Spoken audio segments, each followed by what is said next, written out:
নমস্কার বন্ধুরা, আমি বহুদিন পর আজ একটা ভিডিও দিচ্ছি। কেন এই ভিডিওটা দিচ্ছি কি কারণে? এখন এই কলিযুগে দেখছি এখন বহুত রকমের কাণ্ড চলছে, তার জন্য আমি একটা ভিডিও দিচ্ছি। হ্যাঁ, দেখো এখন হয়ে গেছে কি, এখন কলিযুগের বউ নয় বোম। এখন কলিযুগের বউ নয় বোম কেন, তার কারণ জানছো তো? এখন মরদ গলা হচ্ছে মিয়া লোক আর মিয়া লোক গলা হচ্ছে মরদ লোক। এখন এমন হয়ে গেছে মরদ লোকে কামাই, কোনো মিয়া লোকে কামাই নেই, কিন্তু মিয়া লোকের বসা রয়েছে মুঠার ভিতর রয়েছে মরদ লোক গলা।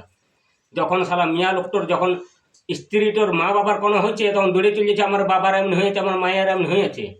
আর যখন আমাদের মা বাবার কোনো হয়েছে, তখন দিয়াল ঠেসা দিয়ে বউগুলা না মারছি। এটা কোনো কাণ্ড হইলেও কাজের মধ্যে কাজ হইল, কাজের মধ্যে কাজ হইল নয়।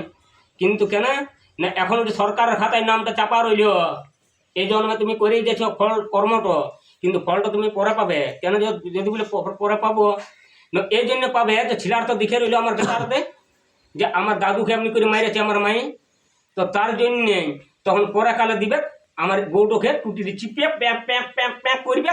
তখন কেমন আমার দাদুকে মেরেছিলি দিয়াল ঠেসা দিয়ে, তার জন্যই তোকে মারছি এখন।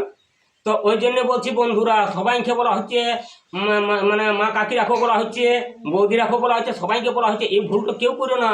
শ্বশুর শাশুড়িকে যত যত্ন করবে তত ধর্ম হবে, আর তত আপনারা ফল পাবে।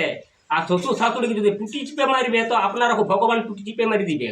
দিয়াল ঠেসা দিয়ে যেমনি মারবে, তেমনি তোমরা ভেন্ডি ঝুড়ে ঠেসা দিয়ে মারবে। বুঝলে তো? তো বলি বন্ধু রে তোরে নাই রে হিয়া,